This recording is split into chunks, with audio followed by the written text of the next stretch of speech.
Okay, welcome to the weekly shir. Yosef Lang speaking. For those who don't know, it's Erev Shabbos. I'm sorry it's a little late this week, and I've been very busy.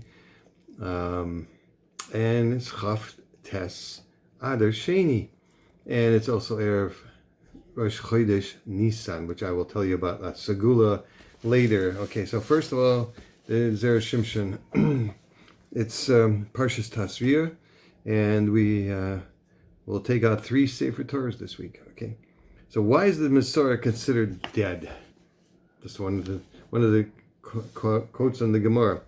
Odam ki yia be'or b'sorah seisas apachas le'baheres v'haya be'or b'sorah neget soras le'neget soras v'hu ve'el Aaron ha'koyin ve'el echad mibanav ha'koyanim. So a person who will have on the skin of his flesh se'es or sapachas or baheris, and you have to learn these things inside because they're all different signs of tzoras. It will become a tzoras, affliction, on the skin of his flesh. And he shall be brought to Aaron the Kohen, or to one of the sons of the Kohen. And by the way, if anybody has ever heard that tzoras is leprosy, it is not. Never was, never will be. Okay, it has nothing to do with leprosy. Okay, the Midrash in Vayikra Rabbah 15:2 implies that a person is stricken with tzoras and other similar afflictions when he has more blood than water in his body, which is interesting because the body is about 80% water. Normally, says the Midrash, the blood versus water ratio is half and half. But certain sins that people do can cause the water ratio to increase. And then it becomes what is called an andropikos, which is someone afflicted with a certain type of illness.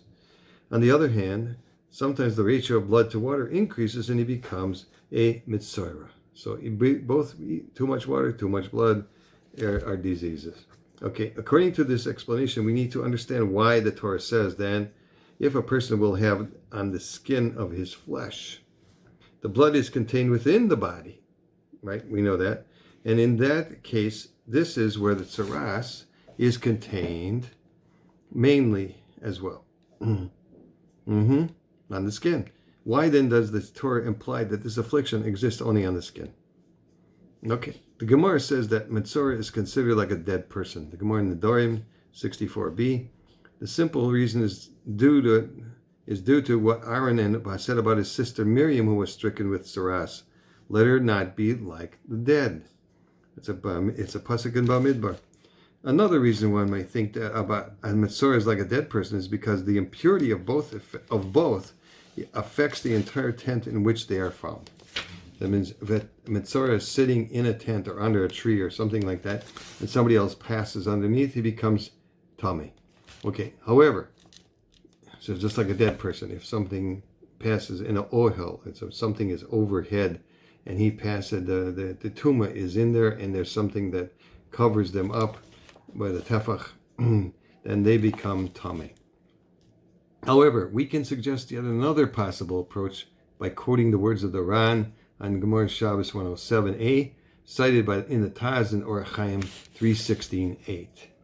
Okay, the Ran says that someone who strikes a creature with skin, like a reptile, on Shabbos and causes its blood to congeal near the surface of the skin is accountable for his actions. Then it's an Itza D'Oraisa Choivo. Okay, so why? Since the creature has skin, the skin holds the blood back from emerging. If, however, there were no skin, the blood would have leaked out of the creature's body. The one who hit it is therefore considered to have killed its soul in that particular spot. As it is written, for blood is the soul. That's a pasuk in Devarim. So we can apply the same reasoning to the Metzora. Why does the affliction appear? It is due to a very large proportion of blood in a person's body, which is being held back from emerging only due to the person's skin.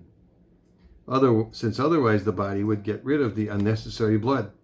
Since the skin is keeping the blood from emerging, it pulls together near the surface of the skin and begins to create boils. Boils that eventually develop into tzoras. which means that in reality the blood already left the person's system and was only held back from emerging completely due to the skin, which keeps it in place. This explains why Chazal considered a Metzora to be like a dead person. The blood that entered his skin is considered like it died since it already left his body.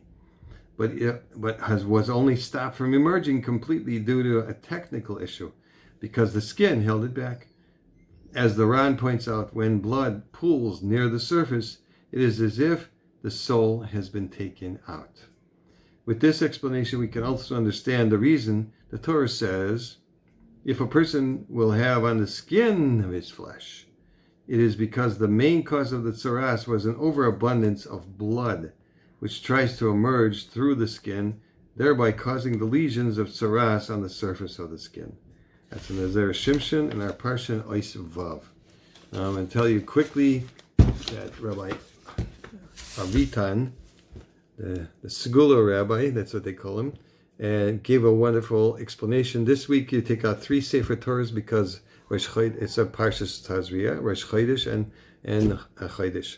So again, it's a Eis Ratzon, I mean, explicitly. It's always an Eis Ratzon on a Shabbos, but it's this ecstatic, a special Eis Ratzon this week because the 3 gateways are open. 3 Sefer Torahs, each one opens a different shar in the gateway in heaven, and it's a big Eis Ratzon. So he recommended, in order to have a salvation from anything you need for shidduchim or refuah shlema or parnasa or shalom bayis or any of these things, he said you could say the 10 kapitlach from the Tikkun from Rabbi Nachman of Breslov Tzadik Livracha, and those are meforish. It's any of the Tehillims you can find.